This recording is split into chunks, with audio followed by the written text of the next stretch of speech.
अभिवादन स्वीकार करें, मैं उदय पठानिया। कांग्रेस ये नाम आजकल ऐसा बन चुका है कि जिसमें ना भूचाल होना काबू में आ रहे हैं, ना शांति हो पा रही है। हाल ही में कांग्रेस ने 2 नए कार्यकारी अध्यक्ष नियुक्त कर दिए, एक चंद्रशेखर और दूसरे संजय अवस्थी, और इन लोगों को अटैच किया गया प्रदेश अध्यक्ष प्रतिभा सिंह के साथ। लेकिन इन दोनों की नियुक्ति के बाद अब कांग्रेस में एक बार फिर से हलचल शुरू हो चुकी है, और उसकी वजह कुछ खास हैं, उन्हें सियासी तौर पर नकारा नहीं जा सकता।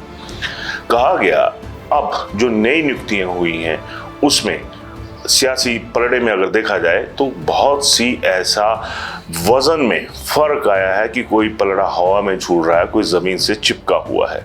सबसे पहले आता हूं संसदीय क्षेत्र शिमला में अभी मौजूदा दौर में जो प्रदेश अध्यक्ष हैं वो खुद प्रतिभा सिंह हैं, और उनके साथ लगा दिए गए अर्की के विधायक संजय अवस्थी। और दूसरी तरफ हमीरपुर संसदीय क्षेत्र, जहां से सीएम और डिप्टी सीएम दोनों हैं, वहां से चंद्रशेखर को कार्यकारी अध्यक्ष लगा दिया गया। यानी जहां पर एक तरह का संतुलन चाहिए था, वो संतुलन जो है वो गड़बड़ हो चुका। और हैरानगी की बात है, कांग्रेस के भीतर जो बवाल उठे हैं उसके लिए तर्क भी दिए जा रहे हैं। कहा जा रहा है कि जहां पर एक तरह से जरूरत थी पावर बैलेंस करने की, वो तो हुआ ही नहीं। कांगड़ा संसदीय क्षेत्र में तमाम जो यहाँ के नेता थे वो एक तरह से ताक पर रख दिए गए। जिनका वजन था वो, उनका वजन जो था वो खत्म करके रख दिया गया। और हमीरपुर पार्लियामेंट्री, शिमला पार्लियामेंट्री, जहां पर ऑलरेडी वजन ज्यादा था, एक तरह से उस वजन को और बढ़ाया गया, और अब कांग्रेस का जो कैडर है इस वजन को बोझ मान रहा है।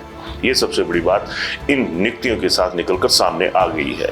कुछ अर्सा पहले कोऑर्डिनेशन कमेटी का एक गठन हुआ था जो हाईकमांड ने करी थी, और ये कोऑर्डिनेशन कमेटी तब बनी थी जब बवाल खड़ा हुआ था, कांग्रेस से लोग बागी हुए थे।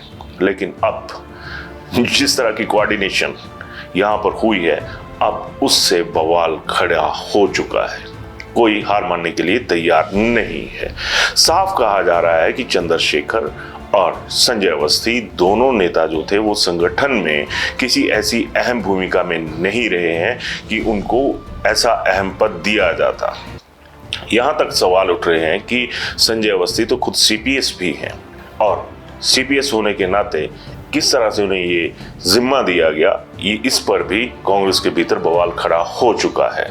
सियासतदान हमेशा हर वर्ग का जो एक तरह से हिसाब है उसको अपने बेही खातों में बराबर रखते हैं। अब देखिए हुआ क्या।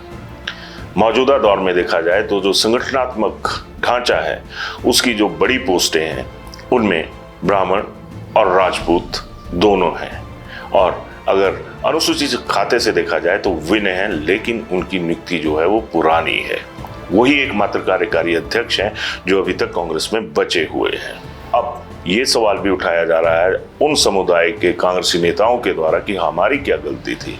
इसमें एससी, एसटी, ओबीसी तमाम वर्ग शामिल हैं, और वो वर्ग भी शामिल हैं जो हैं तो सामान्य वर्ग से, लेकिन उन्हें जो लग रहा है कि सामान्य वर्ग से होने के बावजूद भी असामान्य तरीके से हमारे साथ भेदभाव यहाँ पर हुआ है।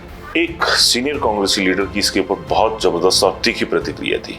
उनको कहना था कि कांग्रेस में वो कल्चर खत्म होने का नाम नहीं ले रहा है जिसमें ये देखा जाता है कि मेरा आदमी कहाँ पे एडजस्ट हो सकता है। ये कभी नहीं देखा जाता कि कांग्रेस को कैसे एडजस्ट किया जा सकता है। उनका ये भी कहना था कि इस माहौल में तो ये नजर आ रहा है कि नेता अपनी अपनी एडजस्टमेंट देखने के लिए तरजीह दे रहे हैं, ना कि कैडर को संगठन में कोई जगह दे रहे हैं। सरकार की बात आती है तब भी अपने एडजस्ट होते हैं, संगठन की बात आती है तब भी अपने एडजस्ट होते हैं। इनका ये भी कहना था कि अगर इसी तरह का एडजस्टमेंट का जो प्रोसेस है ये जारी रहा तो कांग्रेस की रीढ़ की हड्डी के जो मनके हैं वो खिसक जाएंगे। इस मुद्दे पर अपनी राय जरूर दीजिएगा। धन्यवाद। शिमला होटल, घर के बाहर घर जैसा अपनापन। अपने वेकेशंस को सुनहरी यादों में पिरोएं शिमला होटल के साथ। राजसी वैभव और राजस्थानी आव भगत जो देगी आपको एक रॉयल फील।